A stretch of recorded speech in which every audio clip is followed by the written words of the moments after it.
Rachel and Tom both earn $74,000 a year in Minneapolis. Both are financially responsible by any reasonable standard. Both built a $20,000 emergency fund, roughly 5 months of their baseline expenses, over the first few years of their careers. Both felt good about it. Both called it smart. The difference between them is invisible at the surface level. Rachel keeps her $20,000 in a traditional savings account at her primary bank, earning 0.45% annual interest. Tom keeps his $20,000 split across 2 places. Neither of them has ever had to use their emergency fund for anything more than a minor car repair. Both sleep fine, but after 10 years, Tom's emergency fund structure has generated approximately $9,200 more than Rachel's. Not because Tom is wealthier, not because he saved more, because he structured the same $20,000 differently. Rachel has been paying an invisible tax on her financial responsibility for a decade. My name is Carey, and I want to be clear about something before we go any further.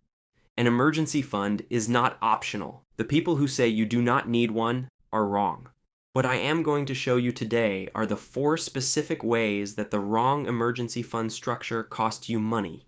Not the fund itself, but the structure. Not the fund itself, but the structure. Because there is a meaningful difference between having an emergency fund and having the right emergency fund. And most people who feel financially responsible because they have savings, they do not know the structure. Maybe they charge them more every year. Cost 1, the inflation tax.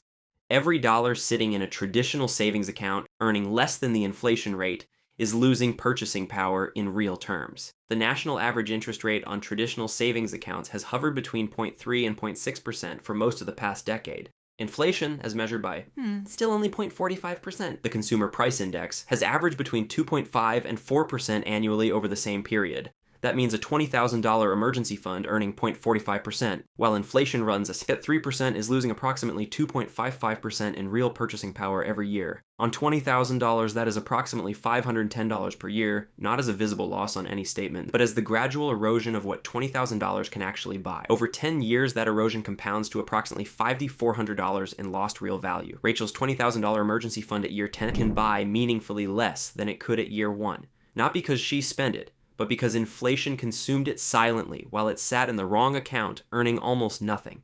Most people never think about this because the nominal balance stays the same.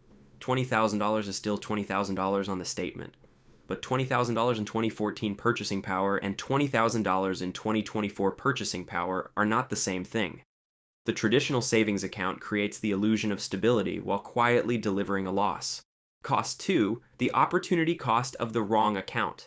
This is the cost that most people understand conceptually, but have never calculated for their specific situation. The difference between a traditional savings account earning 0.45% and a high-yield online savings account earning 4.5% on a $20,000 balance is $810 per year. Not a dramatic number in isolation, but compounded over 10 years, that difference produces approximately $9,700 in additional wealth. That is the cost of keeping money in a traditional savings account when a high-yield alternative earning 10 times the interest rate is available with the same FDIC protection, the same liquidity, and a 5-minute online application.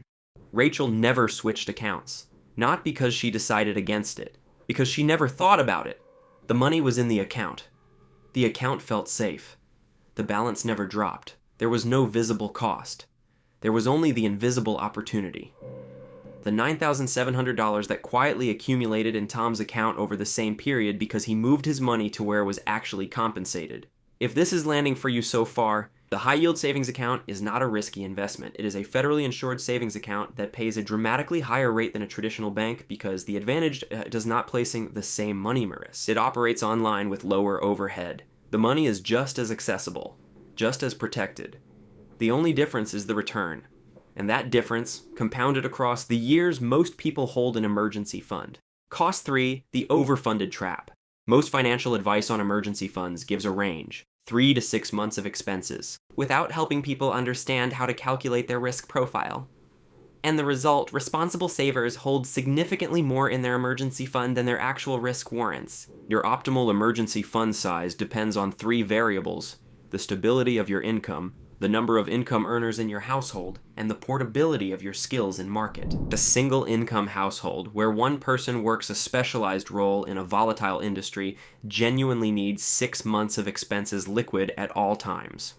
A dual income household where both partners have marketable skills in stable fields may need as little 2 to 3 months. The difference between 6 and 3 months of expenses is not small. For someone with $4,000 in monthly baseline expenses, the difference is $12,000. That $12,000 held unnecessarily in a low-yield savings account instead of deployed in a diversified index fund cost approximately $960 per year in foregone returns. Over 20 years, that misallocated $12,000 represents approximately $56,000 in foregone investment wealth.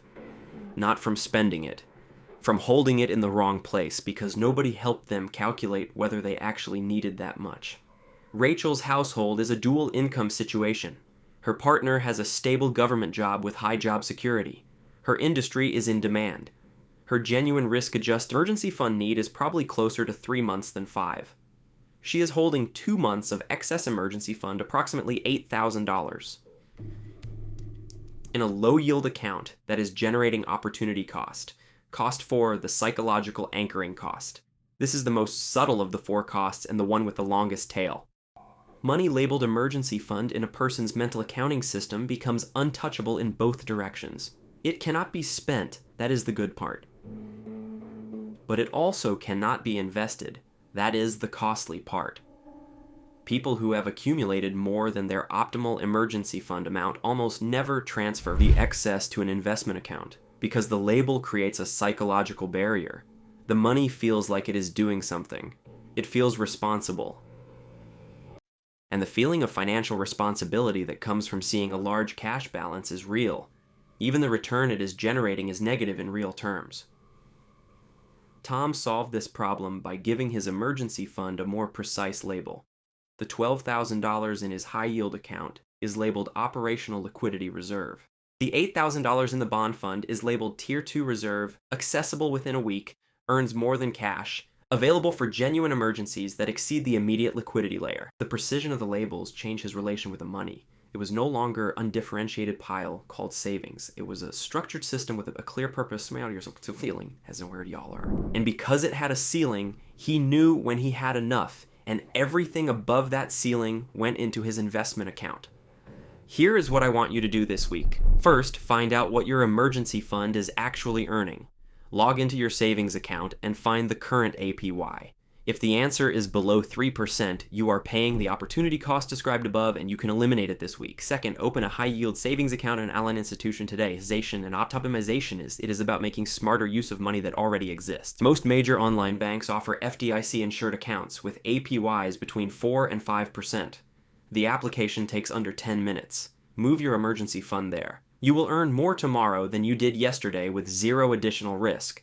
Third, calculate your actual risk-adjusted emergency fund. Take your monthly baseline expenses and multiply by the number of months that reflects your risk profile, your actual situation. Single income, specialized skills, volatile industry, 6 months. Dual income, marketable skills, stable fields, 2 to 3 months. If your current emergency fund exceeds your genuine need, identify the excess amount and create an automatic transfer this week to move it to your investment account. Fourth, give your emergency fund a precise label. Not savings, not emergency fund. Something that communicates its purpose, its ceiling, and its structure. Operational Liquidity Reserve. 3-month baseline buffer. A specific label that has a specific ceiling, so you know when you have enough and everything above it goes to work. Fifth, calculate what your emergency fund has cost you in the last 5 years by running the numbers. The inflation tax and the opportunity cost combined. Let the real number inform the urgency of the changes you make this week. Rachel and Tom both did something right. They built emergency funds. The financial system is full of people who did not do this and paid for it with retirement account, raids, and high-interest debt during emergencies. But Rachel and Tom are also a case study in how the same responsible behavior, structured differently, produces meaningfully different outcomes over time. Tom's emergency fund earns more, is sized correctly for his actual risk, and has a precise label that prevents psychological overaccumulation. Rachel's emergency fund earns almost nothing, maybe larger than her risk requires, and sits in a mental category that will never allow excess funds to be deployed productively. The emergency fund is not optional. Getting it right is also not optional, because the cost of getting it wrong is not a one-time mistake. Having an emergency fund protects you. Structuring it correctly strengthens you. It is a monthly charge that compounds quietly for as long as the money sits in the wrong place, earning the wrong rate with the wrong label.